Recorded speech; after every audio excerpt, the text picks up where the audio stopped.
Is the energy storage market booming, or is it a bloodbath? The answer is yes. Welcome to HDIN Research. Today, we are tearing apart the 2025 ESS landscape. Forget the PR greenwashing. We are looking at the raw financial plumbing of an industry that just went from eating Wagyu to gnawing on bones.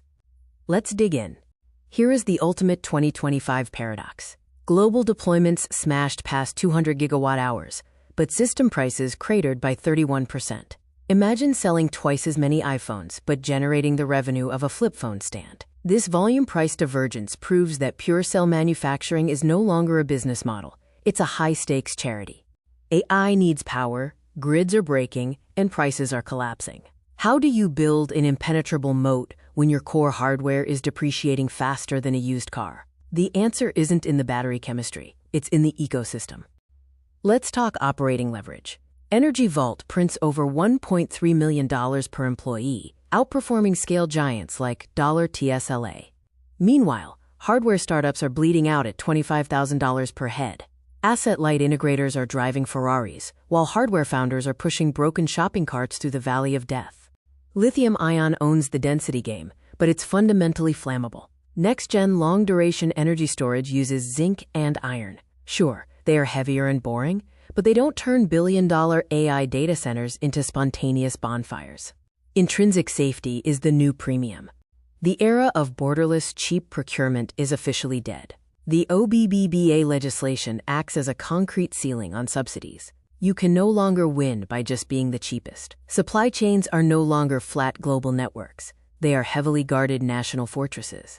Capital is cowardly, and right now, it's fleeing cell manufacturing. 65% of new money is pivoting aggressively into software and system integration. Smart money treats bare lithium cells like commoditized dead weight, rushing toward the high-margin shelter of AI-driven operations. When the liquidity tide goes out, we see who is swimming naked. $TSLA sits on a 2.16 current ratio, a literal fortress. On the flip side, startups boasting a 199% liability-to-asset ratio are technically walking zombies. Stopgap financing is just putting a Band-Aid on a gunshot wound. Net profit is an accounting opinion. Operating cash flow is a mathematical fact. Giants like CATL convert digital profits into cold, hard liquidity almost instantly. If a mid-tier firm shows massive profit but negative cash flow, they aren't growing. They are just liquidating inventory to delay the inevitable. Here is your ultimate fraud detector: 0%. Top-tier leaders expense 100% of their R&D immediately. If you spot a struggling battery firm capitalizing R&D to artificially boost net income, run. Capitalized R&D in a deflationary hardware market is financial Botox. It looks smooth right up until the audit hits. Stagnant inventory during a 31% deflationary cycle is a ticking liability bomb. We are seeing companies with 120% YoY inventory surges. Holding excess battery stock right now is exactly like hoarding ice cubes in the Sahara. Your assets are literally melting on the balance sheet. CATL physically recycles 210,000 tons of batteries. That's enough dead weight to sink an aircraft carrier, creating a closed-loop moat. Meanwhile, laggards just buy cheap ESG PDF certificates. One builds a physical wall against commodity shocks. The other builds a PR illusion. Hardware margins are trending towards zero. The solution? Software, which has zero marginal cost. The smartest players treat their massive, heavy battery installations as nothing more than a metal Trojan horse designed to lock utilities into 20-year SaaS subscriptions. AI trading platforms like VaultBidder don't just sit there monitoring temperatures. They are algorithmic mercenaries, high-frequency trading electrons on volatile grids. They aggressively crush the levelized cost of energy by extracting arbitrage like a hedge fund on steroids.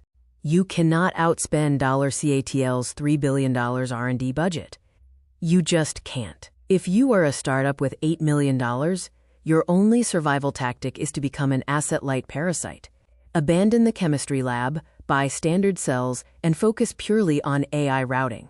Agility beats capital when capital is misallocated. The era of slapping a 1-hour battery onto a solar farm just to meet a government mandate is over. AI data centers demand 6 to 12 hours of relentless baseload stability. AI doesn't need a shot of espresso. It needs a pacemaker. That is where the ultimate LDES premium lies. Connecting a gigawatt of storage to the national grid makes you a prime target for state-sponsored sabotage. A battery without military-grade society monitoring and NIST compliance isn't a power asset. It's a national security threat waiting to detonate. Software security is the new unbreakable barrier to entry.